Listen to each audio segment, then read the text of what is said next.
There's a lot of roles in solar that don't put you out in the field. This is not one of them. But either way, so yeah, some of the upsides to O&M is that, you know, you get to see a lot of different sites. Because unlike utility installation, you don't generally stay tied down to one location. You travel a lot. You'll see different places. And for me, traveling is just 100% bonus. But for a lot of people, it's both a blessing and a curse. It's very hard to have a stable family life in this kind of field early on in your career because you do travel so much. You're gone a lot from home. Now, my kids are grown. My oldest daughter has her own kid. So the travel for me is great. I mean, you want to pay me to go see the country?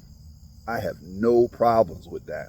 You want to pay for my hotel room so that I don't even have to pay to go see these places? Bet. But anyways,